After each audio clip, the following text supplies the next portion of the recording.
Hello friend, welcome to DN coaching classes.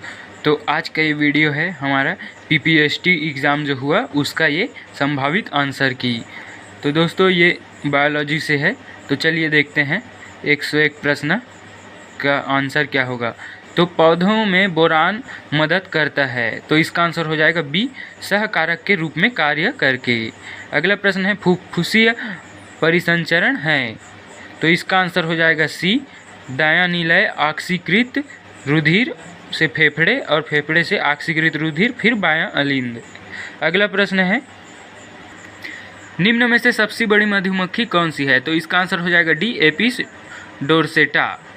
अगला प्रश्न है समान लक्षण वालों को आरोही क्रम में व्यवस्थित कीजिए, तो इसका आंसर हो जाएगा ए, वर्ग, कुल, वंश, जाति।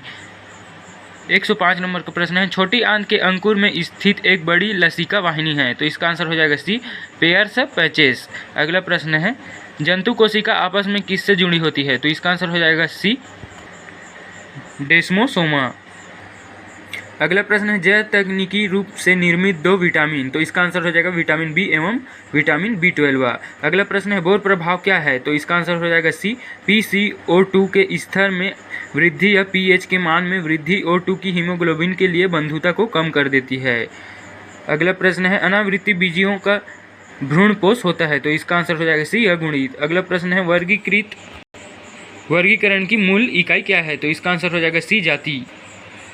अगला प्रश्न है भोज्य पदार्थों के संरक्षण उपयोगी कार्बनिक अम्ल हैं, तो इसका आंसर हो जाएगा सी, सार्विक अम्ल। अगला प्रश्न है समसूत्री उपकरण के संघटक कौन कौन से हैं, तो इसका आंसर हो जाएगा ए, एस्टर्स और तर्कु तंतु। अगला प्रश्न है कैनाबिनाइड प्राप्त किए जाते हैं, तो इसका आंसर हो जाएगा ए, कैनाबिस सटाइवा पौधे के पुष्पक्रम से। अगला प्रश्न है अंग तंत्र स्तर का संगठन पाया जाता है, तो इसका आंसर हो जाएगा डी, ये सभी। अगला प्रश्न है बाह्य त्वचा से प्राप्त होने वाला अत्यधिक व्यावसायिक महत्व वाला रेशा है, तो इसका आंसर हो जाएगा डी, कपास। अगला प्रश्न है चिलागोजा नामक प्रसिद्ध शुष्क फल किससे प्राप्त होता है, तो इसका आंसर हो जाएगा बी, पाइनस जेरार्डियाना। अगला प्रश्न है उच्च कशेरुकियों में प्रतिरक्षा तंत्र स्वयं कोशिकाओं एवं अन्य की कोशिकाओं में अंतर कर सकता है। यदि यह गुण आनुवांशिक असामान्यता विकृति के कारण खो जाए तो एवं वह स्वयं की कोशिकाओं पर आक्रमण करे तो इससे क्या होगा, तो इसका आंसर हो जाएगा बी, स्वतः परिरक्षण रोग। अगला प्रश्न है मनुष्य में वर्णांधता पैदा करने वाले जीन स्थित होते हैं, तो इसका आंसर हो जाएगा बी, एक्स गुणसूत्र। अगला प्रश्न है परासरणीय रूप से अक्रिय सूक्ष्म जीवों का उदाहरण है, तो इसका आंसर हो जाएगा डी, माइकोप्लाज्मा। अगला प्रश्न है भ्रूण कोश में फिलीफार्म उपकरण का कार्य होता है, तो इसका आंसर हो जाएगा बी, भ्रूण कोश में पराग नलिका के प्रवेश की प्रक्रिया को गाइड करना। अगला प्रश्न है किसी जीव की समजातता एवं विषमजातता का निर्धारण किसके द्वारा किया जाता है, तो इसका आंसर हो जाएगा डी, उपरोक्त सभी। अगला प्रश्न है कीटों द्वारा संरचित होने वाली बीमारियों का समूह है, तो इसका आंसर हो जाएगा एस्बेसिक, रिगवर्म, स्वाइन फ्लू। अगला प्रश्न है उत्परिवर्तन के परिणाम स्वरूप होता है, तो इसका आंसर हो जाएगा ए, जीनोटाइप में परिवर्तन। अगला प्रश्न है निम्नलिखित से किसके कारण गर्भाशय के अंतःस्तर एपिथेलियल ग्रंथियां और संयोजी ऊतक टूट जाते हैं, तो इसका आंसर हो जाएगा बी, प्रोजेस्टेरॉन की कमी। अगला प्रश्न है निम्न में से कौन संघ एनीलिडा में आते हैं, तो इसका आंसर हो जाएगा बी, केचुआ, एफ्रोडाइट तथा पाइला। अगला प्रश्न है जीन है, तो इसका आंसर हो जाएगा डी, DNA का एक भाग।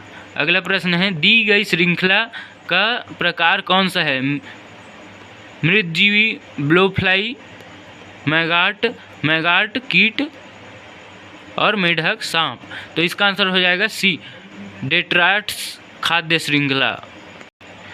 अगला प्रश्न है परागकण किस अवस्था में मुक्त होते हैं, तो इसका आंसर हो जाएगा ए, एक कोशिकीय अवस्था में। अगला प्रश्न है जैव झिल्लियों में सामान्यतः पाए जाने वाले लिपिड का प्रकार है, तो इसका आंसर हो जाएगा बी, कोलेस्ट्रॉल। और दोस्तों आप सभी लोग चैनल में नए हो तो चैनल को सब्सक्राइब कर दीजिए और वीडियो को लाइक कर दीजिए, हम इसी तरह वीडियो लाते रहेंगे। अगला प्रश्न है निम्न में से कौन सा असंक्रामक रोग मानवों में मृत्यु का मुख्य कारण होता है, तो इसका आंसर हो जाएगा ए, कैंसर। अगला प्रश्न है राउल्फिया सर्पेंटाइना का औषधि रूप से सर्वाधिक महत्वपूर्ण भाग है, तो इसका आंसर हो जाएगा सी, जड़ें। अगला प्रश्न है प्रकाश संश्लेषण के दौरान ऑक्सीजन उत्पन्न होने के लिए आवश्यक तत्व है, तो इसका आंसर हो जाएगा सी, क्लोरीन। निम्न में से कौन सा एक उत्प्रेरक है, तो इसका आंसर हो जाएगा ए, LSD। अगला प्रश्न है मेंडल का स्वतंत्र अपीहन का नियम कहाँ पर उपस्थित जीनों के लिए सही होता है, तो इसका आंसर हो जाएगा डी, समजात गुणसूत्रों पर। अगला प्रश्न है निम्न में से किस कोशिकांग को पाचक थैली के नाम से जाना जाता है, तो इसका आंसर हो जाएगा सी, लाइसोसोम। अगला प्रश्न है गलत युग्म को चुनिए, तो इसका आंसर हो जाएगा बी, अंडवाहिनी का सकरा भाग लुम्बिका। अगला प्रश्न है एक सामान्य मानव शुक्राणु में ऑटोसोम की संख्या कितनी होती है, तो इसका आंसर हो जाएगा सी, 22 जोड़ी। अगला प्रश्न है ABO और RH ब्लड ग्रुप के एंटीजन मौजूद होते हैं, तो इसका आंसर हो जाएगा सी, लाल रक्त कोशिका। अगला प्रश्न है किस स्थिति में जीन प्रारूप अनुपात एवं लक्षण प्रारूप अनुपात समान होता है, तो इसका आंसर हो जाएगा बी, पूर्ण प्रभाविता। अगला प्रश्न है पहला मानव जैव होमिनिड कहा जाता है, तो इसका आंसर हो जाएगा बी, होमो हैबिलिस। अगला प्रश्न है रंध्रों के खुलने एवं बंद होने की क्रिया में महत्वपूर्ण भूमिका निभाने वाला एंजाइम है, तो इसका आंसर हो जाएगा PEP कार्बोक्सिलेज। अगला प्रश्न है सहप्रभाविता एवं बहुएलीलता प्रकार की जीन अंतर क्रिया का उदाहरण है, तो इसका आंसर हो जाएगा ए, रक्त समूह।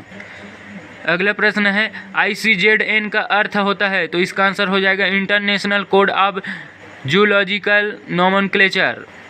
अगला प्रश्न है शहतूत रेशम कीट है, तो इसका आंसर हो जाएगा बोम्बिक्स मोरी। अगला प्रश्न है रासायनिक जैव विकास के प्रौद्योगिक प्रमाण किसके द्वारा दिए गए, तो इसका आंसर हो जाएगा ए, मिलर।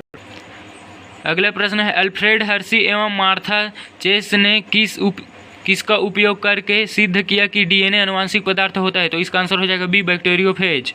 अगला प्रश्न है CAM पौधा का उदाहरण है, तो इसका आंसर हो जाएगा ए, अनानास। अगला प्रश्न है ऊपरी वायुमंडल में ऑक्सीजन को ओजोन में कौन रूपांतरित करता है, तो इसका आंसर हो जाएगा ए, पराबैंगनी विकिरण। अगला प्रश्न है निम्न में से कौन सी कोशिकाएं स्तनियों में वृषण में शुक्राणु को पोषण प्रदान करती है, तो इसका आंसर हो जाएगा सी, सर्टोली कोशिकाएं। तो आई होप दोस्तों ये वीडियो आप सभी को अच्छा लगा होगा, तो वीडियो को लाइक शेयर करें और चैनल को सब्सक्राइब करें।